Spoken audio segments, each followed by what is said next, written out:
Bonjour à tous, aujourd'hui on s'attaque à un Incoterm que tout le monde pense connaître, l'Xworks ou EXW. On le voit souvent comme la solution de facilité, celle qu'on choisit un peu par défaut, surtout quand on est vendeur. Mais voilà, derrière cette apparente simplicité se cache une réalité bien plus complexe, avec des pièges qui peuvent coûter très très cher. Et pas seulement à l'acheteur, non, au vendeur aussi.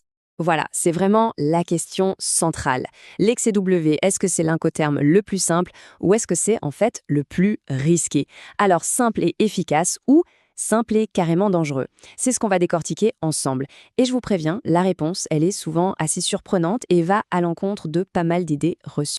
Allez, on plonge dans le vif du sujet. Tout l'attrait de l'EXW, il repose sur une seule promesse. Pour le vendeur, c'est une transaction sans le moindre effort.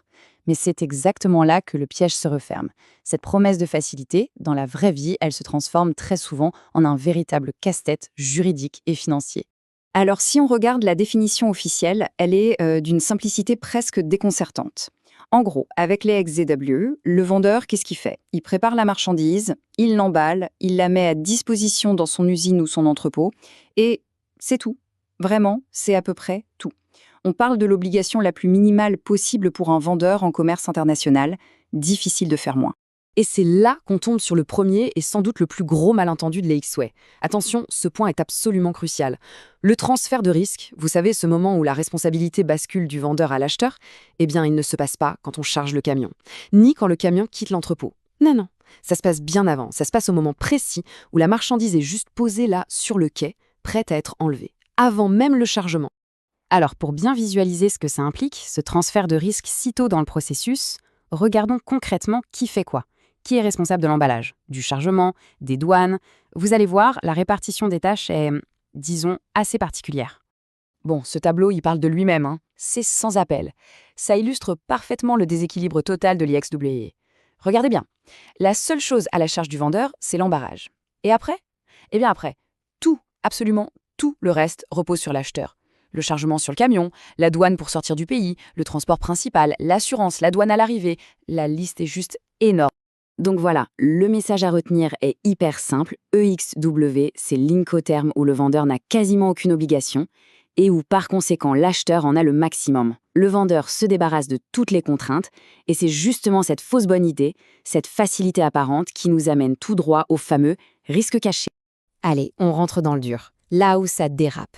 Parce que cette répartition des tâches qui a l'air si claire sur le papier, en pratique, elle crée des situations incroyablement complexes et parfois même dangereuses.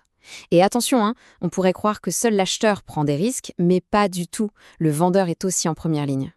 Pour le vendeur, le piège numéro 1, le plus courant, il est fiscal. Et ça, c'est un point hyper important.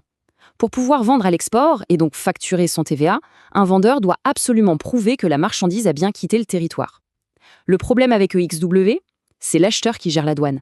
Donc si cet acheteur, pour une raison ou une autre, ne fournit pas le justificatif d'exportation, eh bien le vendeur est coincé. Et là, l'administration fiscale peut débarquer, parfois des années après, et lui réclamer toute la TVA avec les pénalités. Le risque financier est juste énorme. Et de l'autre côté, pour l'acheteur, les risques sont plutôt opérationnels et juridiques. D'abord, il doit organiser le chargement dans un entrepôt qui n'est même pas le sien. Mais le plus gros souci, c'est qu'il doit gérer les formalités de douane à l'export. Et là, c'est souvent le blocage total. Pourquoi? Parce que beaucoup de pays interdisent à une entreprise étrangère non résidente de se déclarer comme exportateur. Résultat, la marchandise reste bloquée à quai. Pour que ce soit bien concret, rien de mieux qu'une histoire vraie. Imaginez une vente de grosses bobines d'acier en XW. Le vendeur, sympa, veut rendre service, il dit pas de problème, je vous donne un coup de main. Il prend son chariot élévateur et hop, il charge tout dans le camion. Le camion part. Quelques kilomètres plus loin, dans un virage, c'est le drame. Le camion se renverse. L'enquête révèle que la cargaison était mal arrimée. Alors, la question à 1 million. Qui est responsable? Et c'est là qu'est tout le piège de la XW. On pourrait se dire, c'est la faute de l'acheteur, c'est lui le responsable en XW. Eh bien non. La justice a estimé qu'en prenant l'initiative de charger, même pour aider, le vendeur en a de fait assumé la responsabilité technique. Ce simple coup de main s'est transformé en une responsabilité légale et financière totale pour l'accident. L'exemple parfait de la bonne intention qui tourne au cauchemar. Bon, face à tous ces risques, la question est simple. Est-ce qu'il faut complètement oublier le XW? La réponse est nuancée. Non, pas forcément.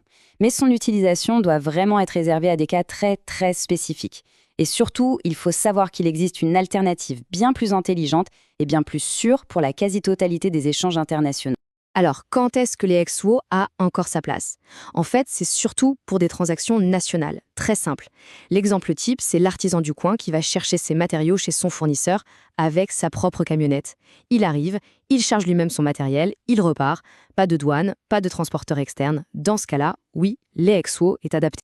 Mais à la seconde où on passe une frontière, à la seconde où un transporteur professionnel et des douanes entrent dans l'équation, là, l'EXW passe du statut d'outil simple à celui de véritable bombe à retardement.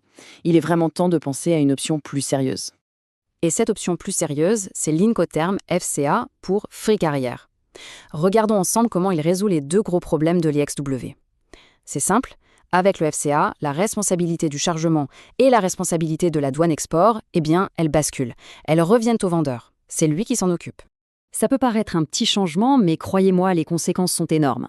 En choisissant FCA, le vendeur charge la marchandise, il fait la déclaration d'exportation, du coup, il maîtrise toute l'opération et surtout, il récupère sa fameuse preuve de sortie pour la TVA. Fini le stress fiscal. Et pour l'acheteur, c'est tout bénef aussi.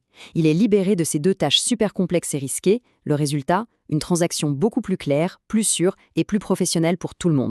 Donc, pour résumer, si on devait retenir seulement 3 choses de tout ça, ce serait quoi? Premièrement, EXO, c'est l'Incoterm du risque maximal pour l'acheteur. Deuxièmement, attention d'enjeux cachés, comme la responsabilité du chargement et les problèmes de TVA qui peuvent toucher tout le monde. Et troisièmement, pour la grande majorité des ventes à l'international, l'Incoterm FCA est tout simplement un choix beaucoup plus intelligent. Et on va terminer avec cette question de fond. Dans le commerce d'aujourd'hui, où la gestion des risques est la clé, est-ce que la simplicité apparente vaut vraiment la peine de prendre un risque caché? Parce qu'au final, le choix d'un Incoterm, ce n'est pas juste un détail administratif, c'est une vraie décision stratégique. Choisir par habitude, c'est un peu jouer à la loterie. Choisir en connaissance de cause, c'est piloter son business en toute sécurité.